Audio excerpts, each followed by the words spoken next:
I met Alina on the rooftop of a downtown cafe in late spring, one of those golden May evenings where the light makes everything look gentler. She was sipping iced coffee, tucked into a corner, reading Murakami with her knees up on the bench. I didn't know people still read physical books in public like that. She noticed me looking, tilted her head, and asked if I needed the seat across from her. I didn't, but I took it anyway. We talked about music, mostly. She said I looked like someone who listened to vinyls and thought Bon Iver was profound. I told her she was only half right. She laughed, and the sound stuck with me for the rest of the week. That's how it started. Just a random Tuesday evening, a half-stolen seat, and a laugh that wouldn't leave me alone. Alina was electric in a quiet way. The type of person who remembered the name of your second-grade teacher if you mentioned it once, who made the effort to write postcards on holidays even if she never mailed them. She believed in keeping your shoes clean and your promises cleaner. It wasn't long before I knew I wanted to marry her. We didn't have a fairy tale wedding. We eloped to a courthouse in Nevada while on a road trip. She wore white sneakers and a sundress.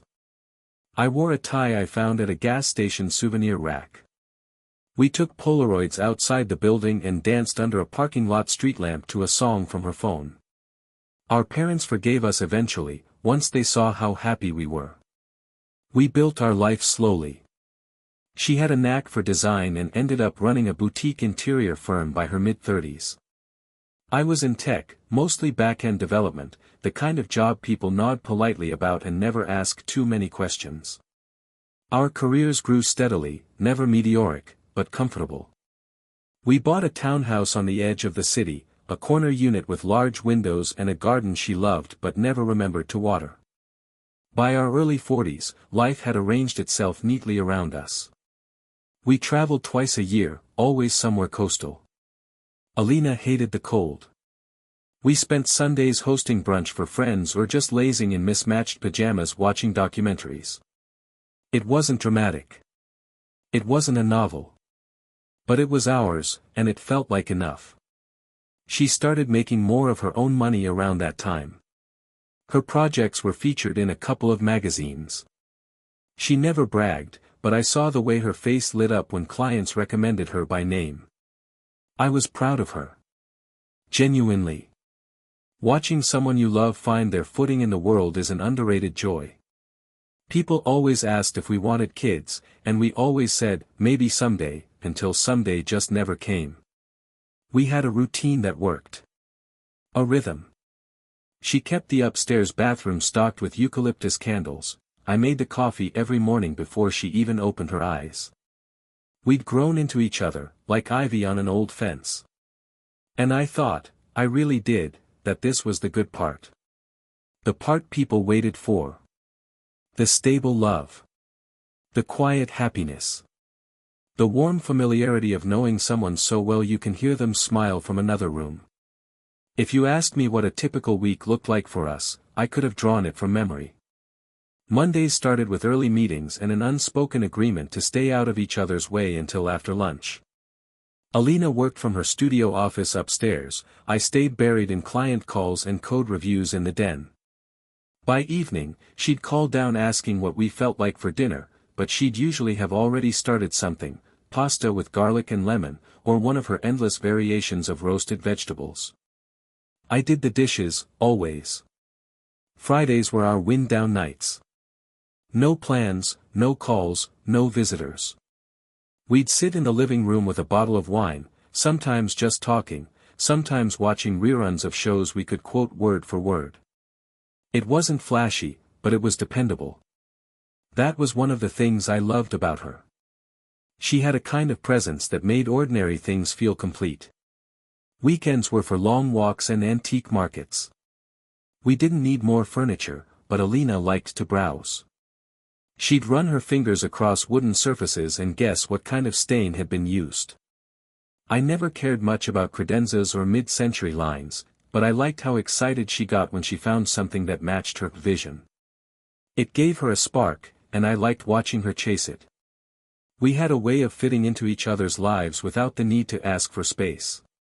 She knew I needed my Saturday mornings quiet, with a book and my coffee, and I knew she liked her Sunday baths with a playlist and an old-fashioned magazine. We moved like dancers who'd rehearsed together for years, never stepping on toes, always anticipating the next beat. Our friends used to joke about how synced we were. Married telepathy, someone called it once at a dinner party. Alina laughed and said it was more like mutual tolerance. But I think she liked the idea that we were seen as one of those stable couples people could count on. She liked being admired, even subtly. We traveled light. When we took vacations, we packed a single suitcase between us. She rolled her clothes meticulously, I tossed mine on top and hoped she wouldn't notice. She always did. But she never said anything, just repacked everything while I was brushing my teeth. That was love, I thought. Not grand gestures or cinematic declarations. Just small things. Everyday things. We'd been married over a decade by then. The years had etched into us comfortably. Our photos showed laugh lines and sunburns, lazy smiles and squinted eyes. Nothing dramatic. Nothing wild. Just steady warmth, the kind you don't notice until the chill sneaks in. Sometimes I'd look over at her while she was writing in her notebook or fixing the hem on a curtain she decided needed adjusting. I'd think, this is it. This is what contentment looks like, not a peak or a crescendo, but a steady note, played well, played true. It never occurred to me to want more. I thought we were past all that. Past the doubts, the searching, the proving. We were in the settled part of life, the long stretch after the building is done. And in that long stretch, we found a kind of peace. Looking back, I don't think there was a single moment when our life began to feel permanent. It just sort of happened. One day we were newlyweds, laughing over burnt pancakes and assembling flat-pack furniture wrong, and then suddenly we were 10 years in, surrounded by things we'd collected together, rugs from Portugal, photo strips from street booths, framed postcards we never mailed. The house was a reflection of us. Alina believed in open spaces and natural light, soft linens, and furniture that didn't look too perfect. Home should breathe, she used to say, and our home did. It smelled like lemon oil and basil, sounded like acoustic playlists and quiet footsteps on hardwood floors. We had inside jokes scribbled on sticky notes on the fridge, a list of movies we never finished on the side of the TV, and a basket by the entryway that she claimed was decorative but always ended up full of keys, receipts, and sunglasses. Life with Alina was like living in a carefully curated art installation, except messier, and more human. Work was steady. I had climbed high enough in my firm to have some flexibility, and Alina's business was booming. Her portfolio expanded quickly, and with it came recognition. She started getting invited to speak at conferences, her designs featured in online publications. I always supported her, genuinely. I never felt insecure about her success, if anything, I admired it. She had ambition, and she followed through, no matter how late it kept her up. I knew what it took. There were nights she worked from the studio until nearly midnight, drafting layouts, replying to clients, tinkering with samples. Sometimes she came down buzzing, sitting beside me and showing me photos on her phone, mock-ups and paint swatches and before and after shots. I listened, nodding, and tried to follow along.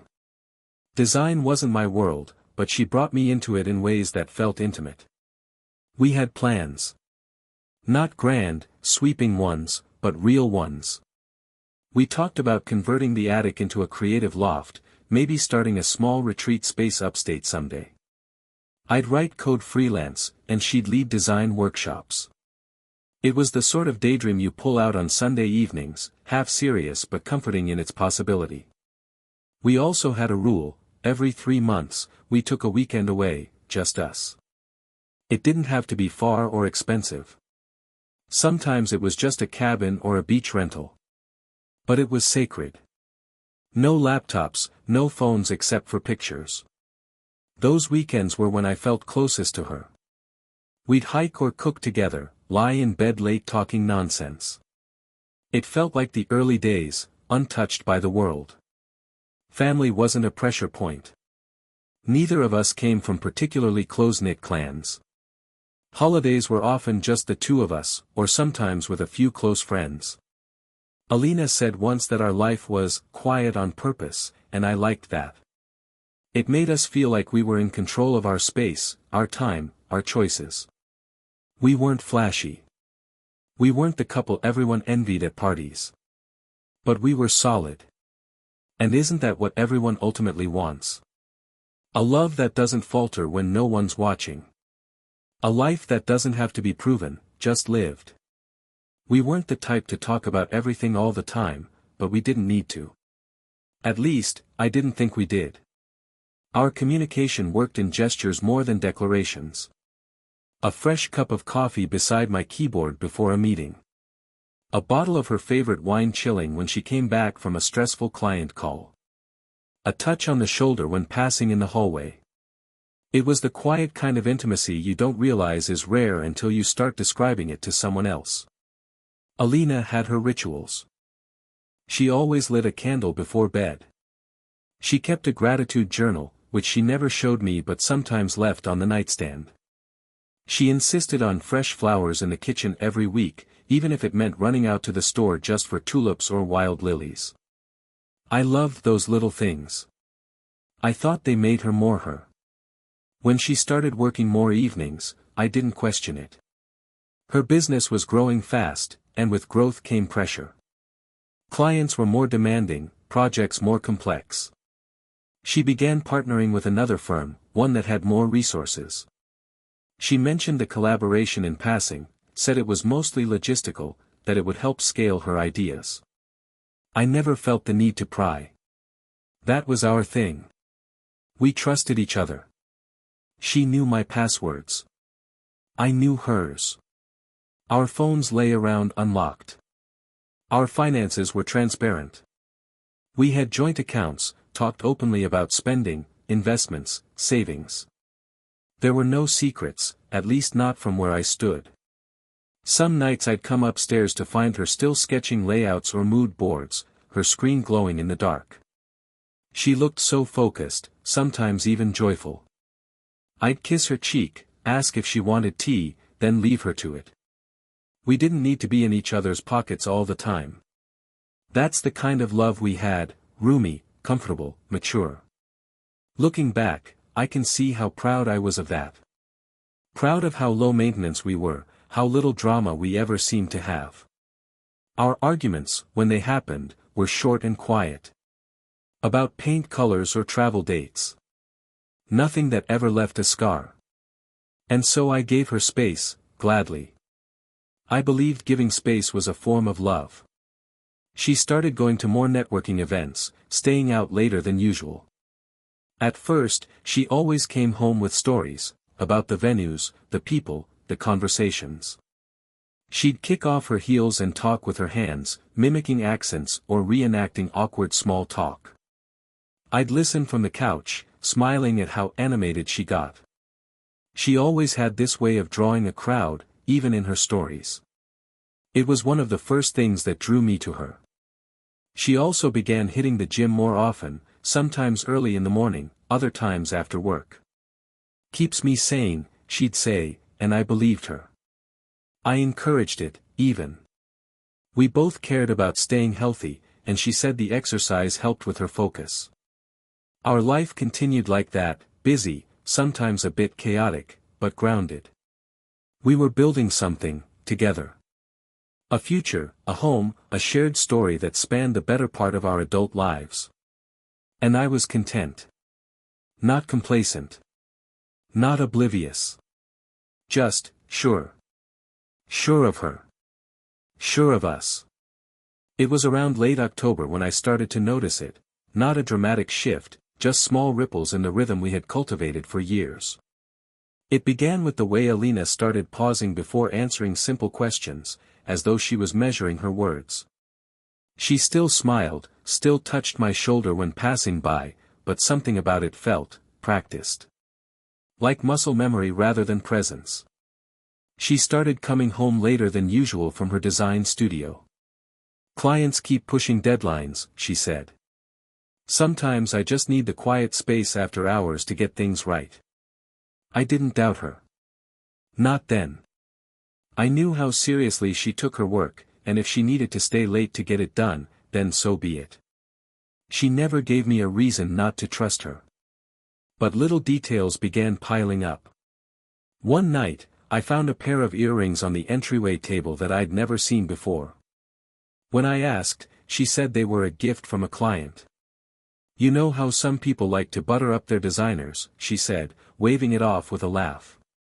Another time, she came home flustered, said she'd forgotten an important folder at the office.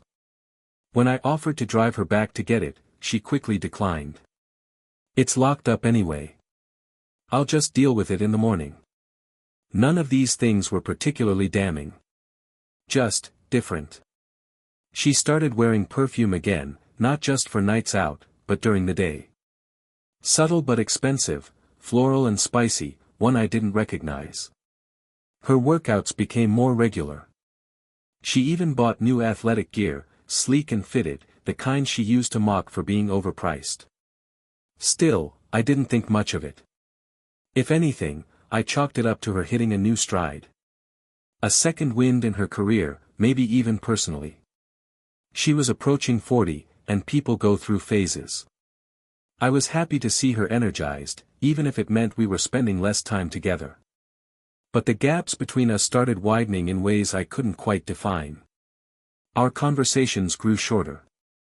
Her answers were clipped, distracted. She spent more time on her phone, sometimes setting it face down on the table, which she never used to do. She began using phrases like, "I just need some air," or, "I feel like I'm stuck in the same routine," though she'd always been the one who loved that routine. We still had dinner together most nights, but the silences between bites were longer. She started forgetting little things, whether we had milk, if we'd RSVP'd to a wedding, what day I had a meeting I'd mentioned 3 times. Again, nothing huge. Nothing to ring alarms. But I knew her. I knew her patterns. One night, as we were getting ready for bed, she sat on the edge of the mattress, staring down at her hands. When I asked if she was okay, she looked at me like she wasn't sure who I was in that moment. "I don't know," she said. "Maybe I'm just tired." I offered to make her tea. She said no. It was still Alina, still my wife. But something had shifted. The warmth was there, but it flickered now, unpredictable and faint. And though I noticed it, I didn't let myself dwell. People go through phases, I told myself again. Maybe she just needed space. And I believed that. I really did. In the weeks that followed, things continued in that strange, muted way, life unfolding like a familiar song played in the wrong key. Alina wasn't hostile, not even cold. Just, elsewhere. There was a sense that she was always half a beat ahead of me, as if part of her mind was stuck in some far-off conversation I wasn't invited to. She still kissed me goodbye in the mornings, but sometimes she missed my cheek and hit the air. She still responded to my texts, but often hours later, and always with a kind of bland efficiency. "Yes, okay, will do." I'd ask how her day was and get vague replies. "Busy, but good." "Exhausting." "Can we talk later?" I told myself not to take it personally. People get overwhelmed.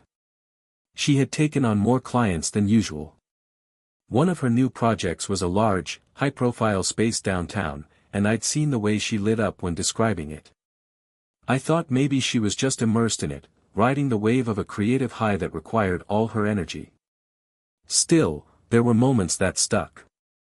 She'd laugh at something on her phone, turn the screen away when I glanced over. I'd come into the room and she'd lock her phone before setting it down, never something she used to do. Once, I noticed she had started wearing lipstick again, a deep red shade she hadn't used in years. She caught me looking at her and said, "It's just for me. I miss feeling elegant." I nodded. She deserved to feel good about herself. If anything, I admired the way she was taking care of herself, eating cleaner, dressing sharper, moving through the world with more confidence.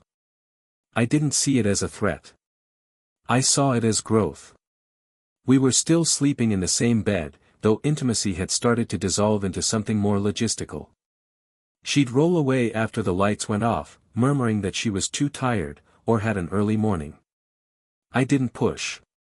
We'd been married long enough for dry spells not to seem unusual. That's how I justified it. I started staying later at work, more out of habit than necessity. There wasn't much waiting for me at home besides the vague tension of her silence. I missed the version of us that used to curl up on the couch and binge old crime dramas. Now she'd fall asleep with a book, or work on her laptop in bed while I scrolled my phone beside her.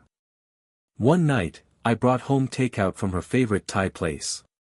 She opened the bag, pulled out the containers, then looked at me like she was trying to be polite. "Thanks," she said, but her smile didn't reach her eyes. We ate mostly in silence. I asked her about the project downtown, and she nodded without elaborating. She was there, physically, but emotionally adrift. I told myself it would pass. That everyone goes through periods of disconnect. That it was stress, or burnout, or just life being life.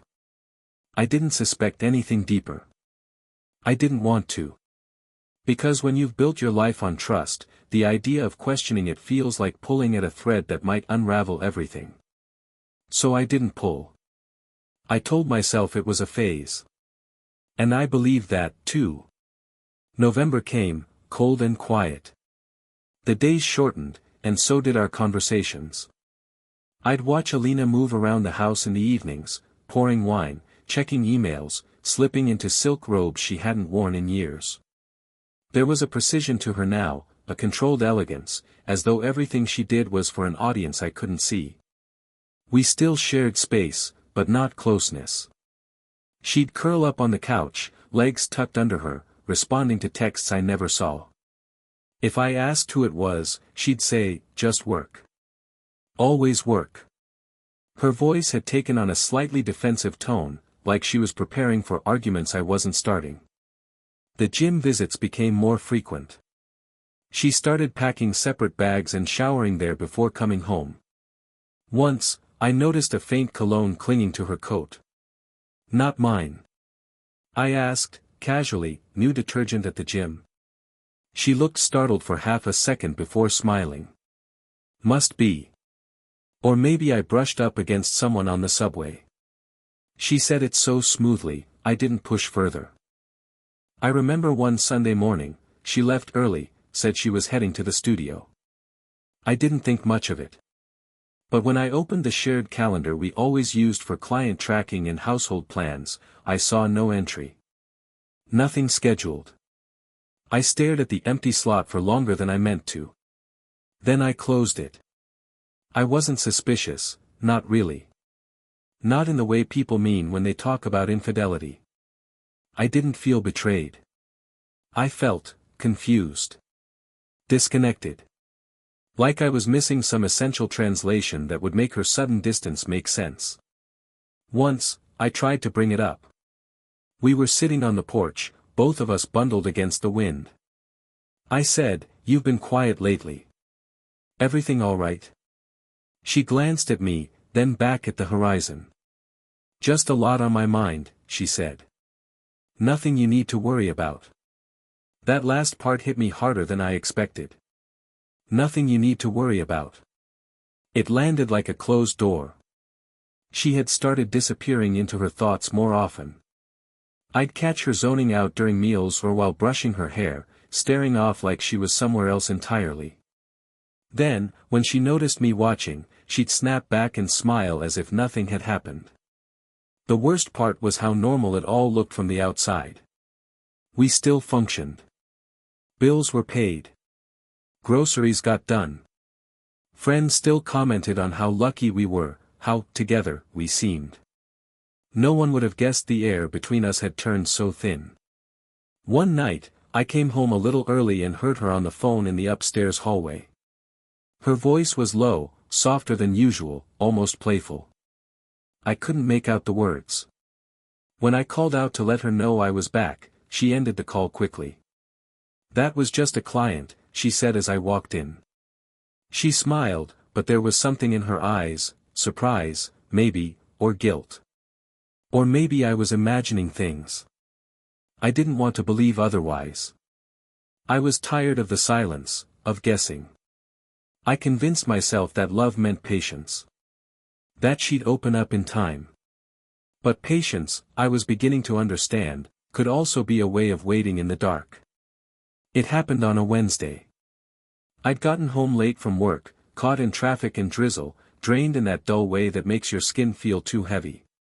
The house was quiet when I entered, but the lights were on. I dropped my bag by the door, loosened my tie, and made my way to the kitchen. She was there, glass of wine in hand, perched against the counter like she was waiting. She didn't look angry. She didn't look upset. She looked deliberate. "Hey," I said, cautious. "We need to talk," she replied, setting the glass down. Her tone wasn't accusatory. It was almost too calm. I leaned on the opposite counter, unsure whether to brace or relax. "Okay." She crossed her arms, exhaled slowly. "I can't do this anymore, not like this." "What's wrong?" She laughed. "It wasn't warm." "Wrong? Everything is wrong. I feel like I'm married to a ghost." I blinked. "What are you talking about?" "You," she said, gesturing at me. "You're always the same. Predictable. Safe. Comfortable. You don't push, you don't challenge. You don't even make me feel wanted anymore." It took a second to register. "Where is this coming from?" She didn't pause. "From years of feeling like I've been standing next to someone who stopped trying." "You think doing the dishes and remembering my coffee order is enough? You think that's passion?" I stayed silent. Let her talk. Because something in her had clearly been boiling for longer than I realized. She looked at me like she pitied me. "My ex made me feel things you haven't in years. He listens. He sees me. He touches me like I'm electric. Not like I'm some antique vase you're afraid to break." It was the first time she said his name. A name I hadn't heard since before we were married. A name I didn't even know had come back into her orbit. "You've been seeing him?" My voice didn't rise. I think it dropped, actually. Like the floor was shifting under me. She shrugged, unapologetic. "For a few months now. When I say I'm working late, it's him. We meet at his place. Or sometimes mine, when you're out." I said nothing. She wasn't done. "I'm not asking you to forgive it. I'm just telling you because I'm tired of pretending. I'm tired of this house, of pretending you're enough for me." "Then why are you still here?" I asked, my voice hoarse. "Because you pay for everything," she said bluntly. "Because I like this life. I'm not stupid, I don't want to give that up. But I want to feel alive, too.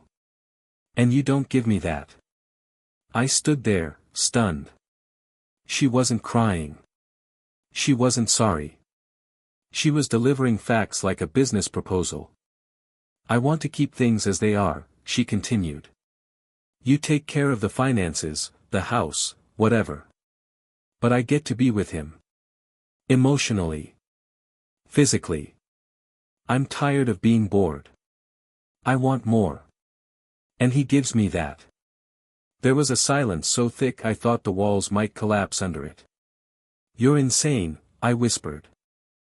"No," she said, lifting her glass again. "I'm just done pretending you're enough." And that's when I felt it. Not heartbreak. Not yet. Just a rage beginning to stir. Slow. Boiling. Focused. I don't remember walking toward her. I don't remember choosing words. All I remember is the sensation, something rising in my chest, sharp and volcanic. Not sorrow. Not confusion. Rage. Pure and clean and white-hot. "So let me get this straight," I said, stepping closer. You want me to keep the bills paid, the fridge stocked, the roof over your head, while you sleep with your ex? She didn't flinch. She sipped her wine, like we were discussing a home renovation. It doesn't have to be complicated. Plenty of people have open marriages. Open? I snapped. You didn't ask. You decided. That's not open. That's betrayal with a price tag. Her expression flattened. You're overreacting. That did it. I felt my voice leave me like thunder. Overreacting? You're sitting in the house I built, wearing clothes I bought, drinking wine I paid for, and you have the audacity to tell me I'm overreacting because you're bored? She set the glass down carefully. Yelling doesn't change anything. No, I said, cold now. But it makes it clear where I stand. You can take that little idea of yours, your twisted plan to use me like some pathetic ATM while you spread your legs for someone who couldn't even keep you before, and offer it to someone else. See who's desperate enough to bite. Her jaw tightened. Don't speak to me like that. I'll speak to you like the fraud you are. I turned, walked to the foyer, pulled open the closet. Her coat. Her bag. Tossed them at her feet. She stood frozen. What are you doing? You're leaving, I said flatly. Now. I'm not going anywhere. You are. You've already left this marriage, remember? You said it yourself. This is just a formality. Her face shifted, shock, then something else. Fear. Pride cracking. She bent down slowly to pick up her bag. You can't just throw me out, she said, not meeting my eyes. I can. And I am. You want a free ride, go beg him for it. Let's see how long you last when you're not sleeping between Egyptian cotton sheets. This house. This life. It's done. You want freedom. You've got it. But it doesn't come with room service. You can't do this to me, she said, voice thin. I stepped closer again, quieter now. You chose this. You brought this into our home. And from the moment you crawled back into his bed, you stopped being my wife. What you are now is a squatter, and I want you out. She opened her mouth, then closed it.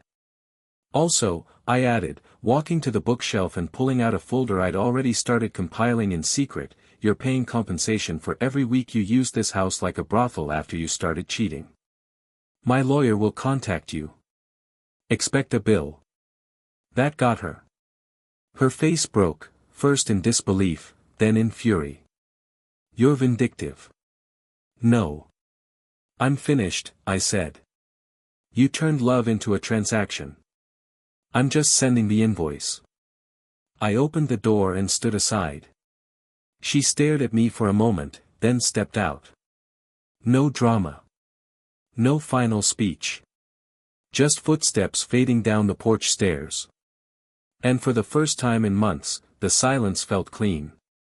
After the door closed behind her, I stood still for a long time. The air in the house felt sterile. Like it had been scrubbed of something or someone. I expected to feel empty, or broken, but what came instead was a quiet, almost unsettling clarity. The kind that arrives not with tears, but with stillness.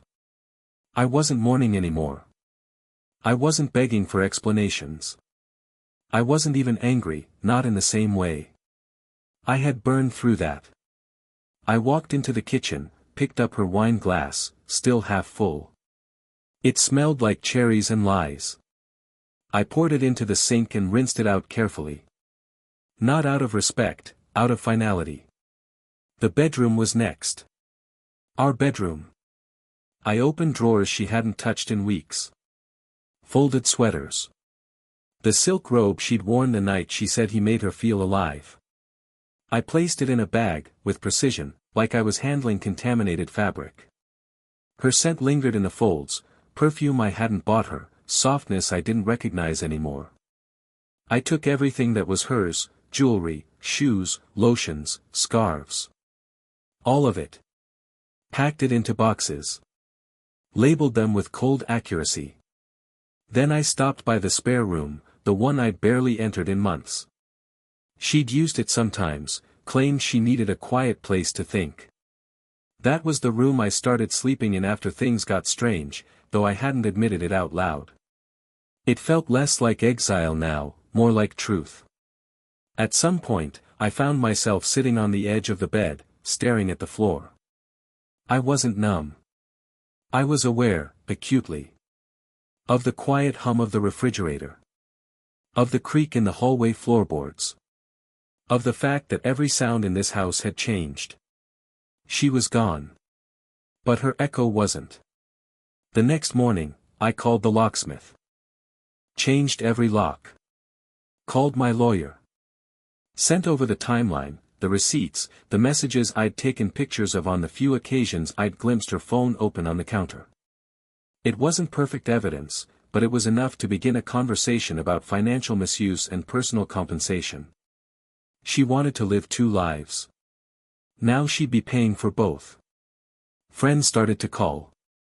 Some had heard already, bad news travels fast, even quieter than good news.